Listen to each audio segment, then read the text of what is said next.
Hello. হ্যাঁ রে, কেমন আছিস? আমি ঠিক আছি, তুই বল। হ্যাঁ রে, আমিও খুব ভালো আছি। তুই জানিস এখানে সর্দারজির কাছে নতুন নতুন শাড়ি এসেছে, দারুণ দারুণ দেখতে, আর ডিসকাউন্টও চলছে রে। কি বলছিস রে? হ্যাঁ, যা গিয়ে তাড়াতাড়ি কিনে আন। আমিও জানিস তো কিনে এনেছি শাড়ি। জানিস ডিসকাউন্ট চলছিল বলে আমি একটার সঙ্গে আরেকটাও কিনেছি।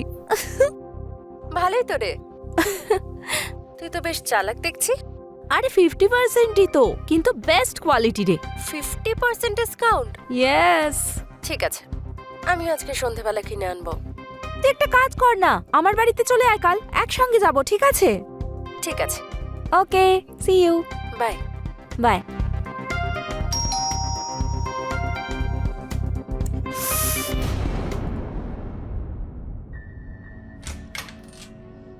নমস্কার।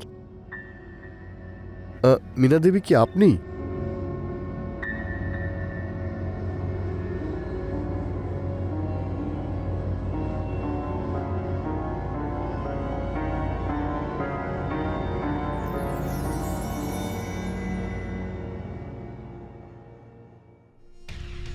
হ্যাঁ বলুন, কি দরকার আপনার? আমাকে গুপ্তাবাবু পাঠালেন, উনি বললেন আপনি নাকি ভাড়াটে খুঁজছেন, তো এখানে কি ঘর খালি আছে? হ্যাঁ হ্যাঁ, আসুন না, আপনি ভেতরে আসুন। Thank you. আপনার বাড়িটা সত্যিই খুবই সুন্দর, আর তার থেকেও বেশি সুন্দর তো ভিতরের ঘরটা। Thank you so much. আচ্ছা, এই ঘরের ভাড়া কত হবে? আপনার যা ইচ্ছে তাই দেবেন। হ্যাঁ? না মানে বলতে চাইছি, এই রুমের রেন্টটা হলো 5,000, কিন্তু আপনি 4,000 দিলেই হবে। আচ্ছা আচ্ছা, থ্যাংক ইউ আন্টি। কি বললে তুমি? আন্টি? আমায় দেখে তোমার আন্টি মনে হচ্ছে? মানছি আমার বয়সটা একটু বেশি, হ্যাঁ একটু মোটা হয়ে গেছি, আমার বিয়েও হয়নি এখনো, কিন্তু আমি আন্টি নই। আমি যদি একটু মেকআপ করে বসি না, তাহলে আজকালকার মডার্ন মেয়েদের থেকেও কোনো অংশে কম নয়। আমাকে আর আন্টি বলবে না। কি বলবো তাহলে? তুমি আমাকে মিনা বলতে পারো। ঠিক আছে মীনা দেবী, তাহলে আমি আজকেই জিনিসপত্র নিয়ে আসি। আরে তুমি আজকে কেন, এখনই শিফট করে যাও। ঠিক আছে, আমি আমার জিনিসপত্র নিয়ে আসছি। ওকে। হ্যাঁ।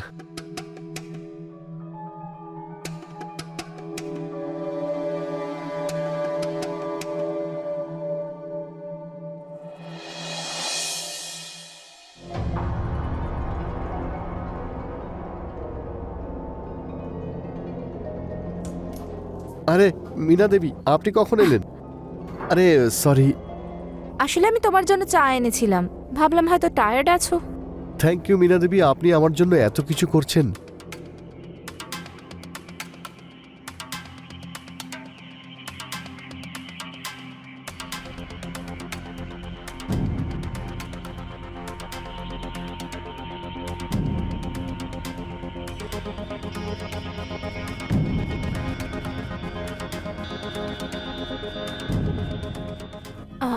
আচ্ছা অভিষেক, তুমি কি করো? মীনা দেবী, আপাতত আমি একজন অ্যাক্টর, আর অ্যাক্টিংয়ে ট্রাই করছি, কিন্তু এখন খরচা চালানোর জন্য প্রাইভেট একটা কোম্পানিতে জব করছি। Oh good. হ্যাঁ। তবে তোমায় দেখতেও হিরোর মতোই, তোমার বডি এত স্লিম ফিট যে। Thank you so much Meena Devi. এক মিনিট। হ্যাঁ।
এই স্বপ্নটা যে কবে সত্যি হবে।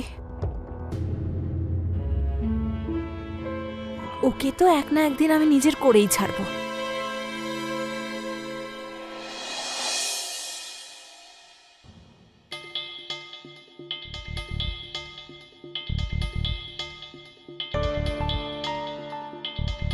আরে তুমি এসে গেছো?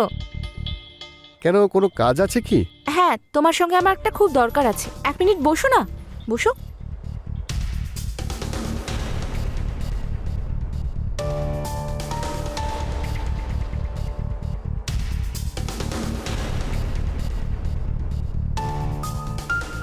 এই নাও স্পেশাল কফি, আমি তোমার জন্য বানিয়েছি।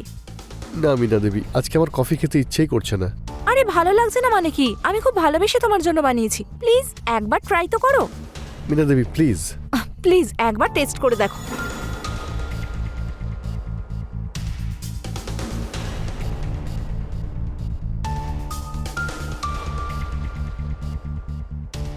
মীনা দেবী থাক, আমি খাবো না।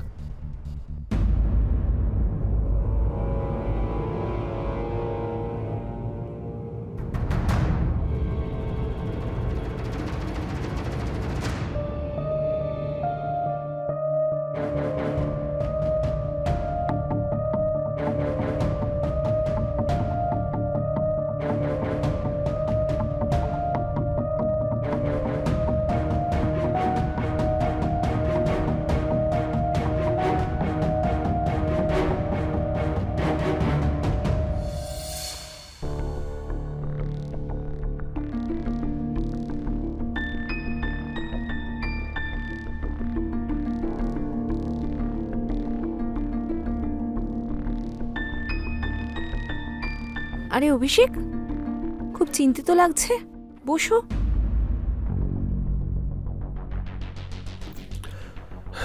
কিছু না, এমনি। কি বলবো? কি হয়েছে? অফিসে কিছু হয়েছে? না, অফিসে তো কিছু হয়নি, ব্যাস এই মাসে স্যালারি একটু লেট হবে, আর বস বলেছেন স্যালারি পেতে অন্তত 15 দিন লাগবে। আপনাকেও রেট দিতে হবে আর বাড়িতেও টাকা পাঠাতে হবে। কি যে করব আমি কিছুই বুঝতে পারছি না। আরে এই সামান্য ব্যাপার, এতে এত চিন্তা করার কি আছে? তুমি কোথাও পালিয়ে তো যাচ্ছ না, পরে দিয়ে দিও রেন্ট। আরে মীরা দেবী, ব্যাপারটা ঠিক তা নয়। তাও আরে তুমি টেনশন করো না, তুমি একটা কাজ করো, এই মাসের রেন্ট আর পরের মাসের রেন্ট একসঙ্গে দিয়ে দিও, পরের মাসেই। আরে না মীরা দেবী, এসব আপনি কি বলছেন? এই রেন্ট দিয়েই তো আপনার সংসার চলে না। হ্যাঁ সেটা ঠিকই বলেছো, কিন্তু তুমি আমায় একটা ফেভার করতে পারো। তোমার রেন্টও তাহলে আমার লাগবে না। বলুন মীনা দেবী, আমার পক্ষে যা সম্ভব আমি তো অবশ্যই করব।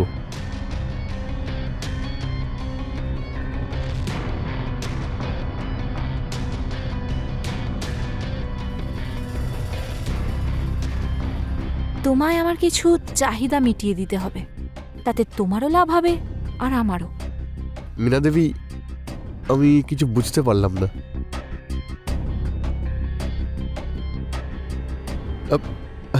মীনা দেবী, এসব একেবারে ঠিক নয়। আরে সব ঠিক, তুমি চিন্তা করো না, আমি সব সামলে নেব। মীনা দেবী, না।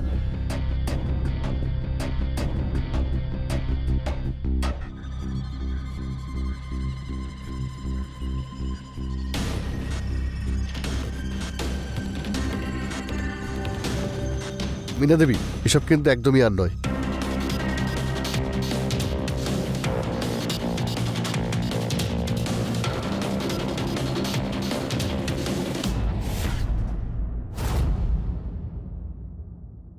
হ্যাঁ মা, আমি কালকেই টাকা পাঠাচ্ছি। হ্যাঁ, কালকের মধ্যে কিছু না কিছু জোগাড় হয়ে যাবে। ঠিক আছে, তুমি নিজের খেয়াল রেখো। আরে আপনি, আপনার কিছু লাগবে? না, তোমার মার সঙ্গে কথা বলছিলে? হ্যাঁ, আমার মা খুবই অসুস্থ, আর যতটাই আয় করি সবটাই খরচ হসপিটালে চলে যায়। এখন এটাই বুঝতে পারছি না কি করে ওনাকে টাকা দেবো আর আপনার ভাড়া কি করে দেবো। তুমি সেটা নিয়ে একদম চিন্তা করো না, এক না একদিন এরকম সময় সবারই আসে। আমারও এসেছিল যেদিন আমার স্বামীর ডেথ হয়েছিল। আমি খুব একা হয়ে গেছিলাম, কিন্তু আমি নিজেকে সামলেছি। আপনি চিন্তা করবেন না মীনা দেবী, আমি 2-4 দিনের মধ্যে অ্যারেঞ্জ করে আপনাকে ভাড়া দিয়ে দেবো।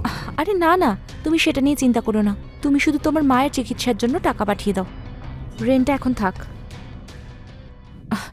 অভিষেক, তুমি খুব ভালো, তোমার কারোর ভালোবাসার প্রয়োজন নেই, কিন্তু তবুও আমি তোমাকে খুব ভালোবাসি। মীনা দেবী, আমরা দুজন একে অপরের চাহিদা মেটাতে পারি অভিষেক। মীনা দেবী, আপনি এসব কি করছেন? অভিষেক কিচ্ছু ভুল করছি না, বোঝো।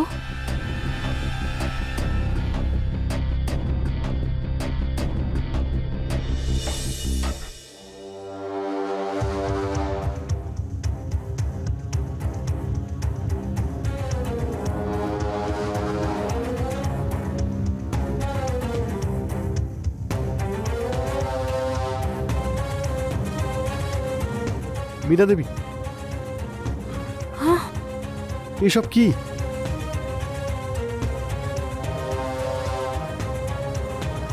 কাল রাতে যা ঘটেছে সেটা ভুলে গেলে নাকি? কাল রাতের ঘটনার কাছে তো এটা কিছুই না। আমি ভুল করে ফেলেছি। এরপর থেকে এরকম আর কিছুই করব না। কিছুই ভুল হয়নি, যা হয়েছে আমাদের দুজনের ইচ্ছেতে হয়েছে, আর তাতে আমি খুব খুশি হয়েছি। আশা করব যে তুমি এর পরেও আমাকে এভাবেই খুশি করবে, আর আমি তোমার রেন্টটা মাফ করে দেব। এরপর থেকে এরকম আর কিছুই হবে না।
অভিষেক,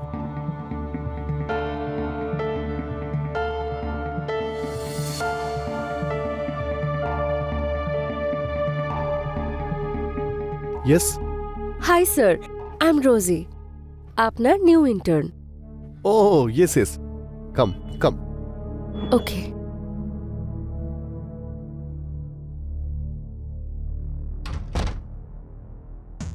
বসুন প্লিজ। আর সবকিছু ভালো তো? হ্যাঁ। দেখো, তোমাকে এখানে রোজ 15 দিন ট্রেনিংয়ে আসতে হবে। আর তুমি জানো আমার অফিসে আমার কত কাজ থাকে, তাই বাইরে শেখানোর কোনো সুযোগই পাবো না। তাই তোমাকে রোজ এই সময় আমার বাড়িতে আসতে হবে। আমি তোমাকে সব কিছু শিখিয়ে দেবো। ওকে? Okay sir. স্যার নয়, শুধু অভিষেক। ওকে অভিষেক। চা বা কফি? কফি। ওকে, এক্ষুনি নিয়ে আসছি।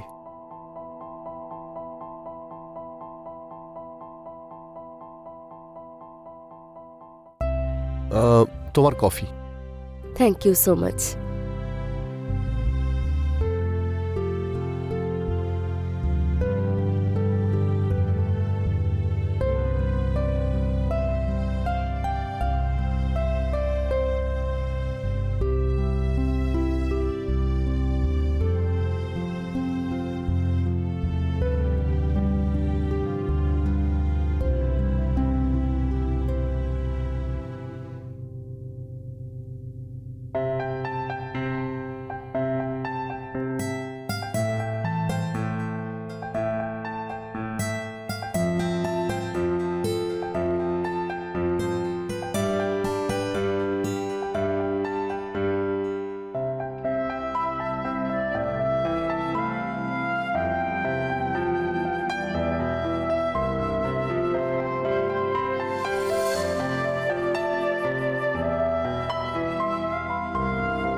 আংটিটা কার?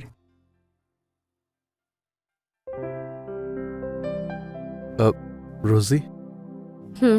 আমি অনেকদিন থেকে তোমায় একটা কথা বলতে চাই, তবে তুমি যদি পারমিশন দাও তো আমি কি বলতে পারি? অফকোর্স, বলো। Rosie, hmm. You marry me? Mary?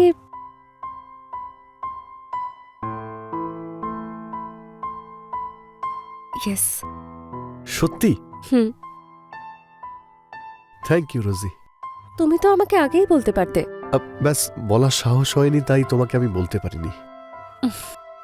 তোমায় এটা আমি পরিয়ে দিই।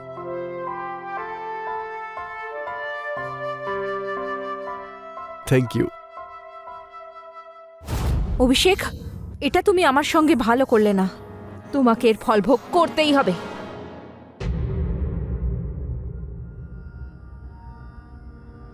আপনি আপনি এখানে কি করছেন?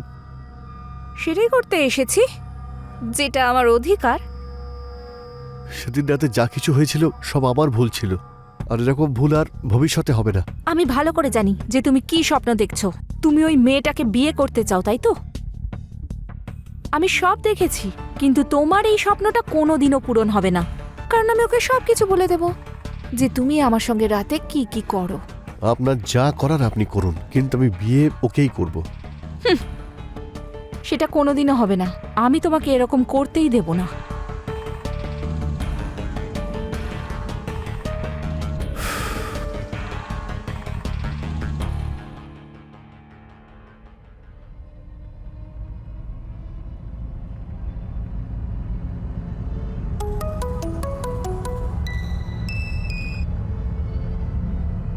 হ্যালো। তুমি রোজই বলছো তো?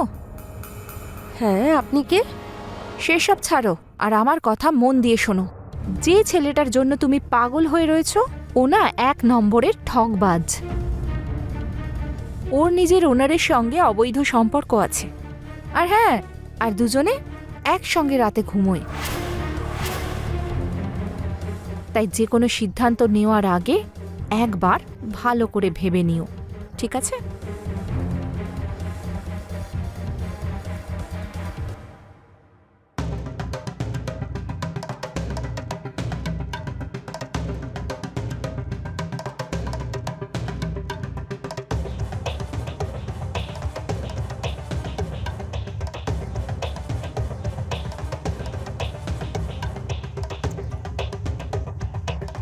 কি ব্যাপার, আজ একা একা কাজ করছো?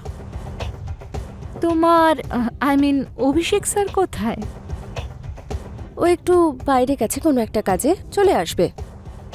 বাই দ্য ওয়ে, এই ছেলেটার কিন্তু জীবনটা মজাদার। একদিকে আমার সঙ্গে রাত কাটাচ্ছে, আর অন্যদিকে তোমাকে বিয়ের প্রতিশ্রুতি দিচ্ছে। এইসব কি বাজে কথা বলছো তুমি? বাজে কথা? আমি সত্যি বলছি। ও প্রতিটা রাত আমার সাথেই কাটায়, আর আমাকে ভীষণ ভালোবাসে। ওর টাচ, ওর কিস, উফ। Shut up! কি হয়েছে রোজ? সব ঠিক আছে তো? হ্যাঁ গো, সব ঠিক আছে। আমি তো ওই আন্টিকে বলছিলাম যে আমি তোমাকে ঠিক কতটা বিশ্বাস করি, আর কেউ যদি তার মাঝখানে আসার চেষ্টা করে সে কখনোই সফল হবে না, তাই না? হ্যাঁ।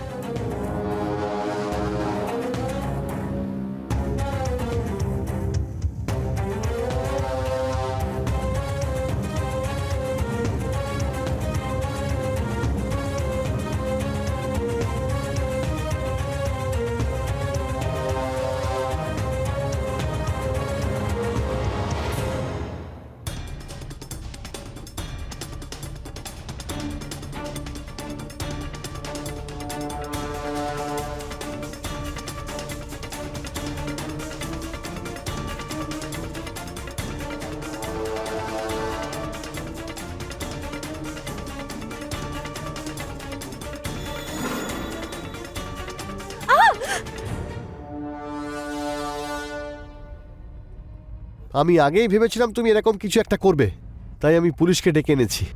আর রোজকেও বলে দিয়েছিলাম তুমি কিভাবে ব্ল্যাকমেল করে আমাকে তোমার জালে ফাঁসিয়েছো। আমি না ভাবতে পারিনি তুমি এতটা নিচে নামতে পারো। তুমি যখন দেখলে যে আমি তোমার কথায় বিশ্বাস করছি না, তখন তুমি আমাকে মারার প্ল্যান করলে। অভিষেক, আমি তোমার ওপর প্রতিশোধ নিয়েই ছাড়বো। পুলিশের সামনে হুমকি দিচ্ছ? ওকে এখনই থানায় নিয়ে চলো, ওখানে গেলেই সব বুঝতে পারবে। চপ। ছাড়ো। রোজ, তুমি ঠিক আছো? হ্যাঁ,